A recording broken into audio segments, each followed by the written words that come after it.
Hi everybody, it's Tuesday, and that means we've got a video to do, so get ready. Hey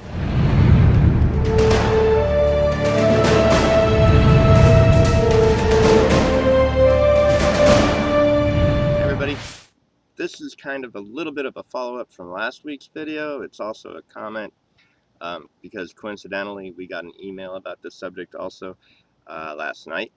So I'm going to tell you a little about the email, and it's also a kind of a prelude to the upcoming Powercast where Mike goes into great detail about this subject, which I'm only going to basically just touch the surface.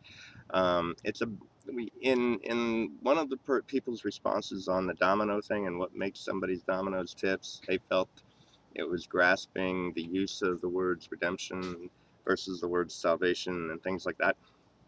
And so coincidentally, last night we also got an email where somebody had sent a transcript from one of the sessions in the Romans Revealed series that Mike did a couple years ago. And in the person, the friend, read the transcript, and he got a good grasp on what Mike was saying, but he also had a question. So let me read you his question, his comment after having read the transcript. It says, maybe I missed it, but in the article you linked, how does he differentiate between saved and redeemed? It seems like he was saying that everyone is redeemed, but only some are saved. What's the difference? And if there is one, what are you saved from after you've already been redeemed? Very well worded question. Very well worded. So um, I replied to him with an excerpt from Mike's book. In chapter 8 of Mike's book 1, The Gospel According to Mike. I'll put the link down below where you can get the book, by the way. Um, I sent an excerpt from the book. Mike actually talks in numerous places about redemption versus salvation in the book.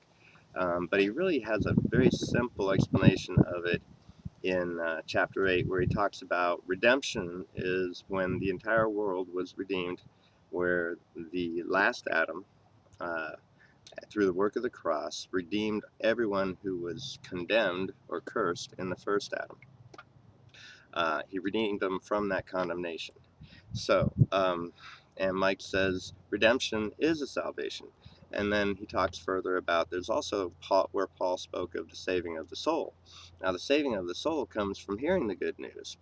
A soul who hasn't heard the good news about Jesus having redeemed all is usually feeling a sense of condemnation, a burden that they must live right, believe right, do right, um, to have any kind of favor with God. And there's also a foreboding of a future judgment after this life that brings both rewards and punishment.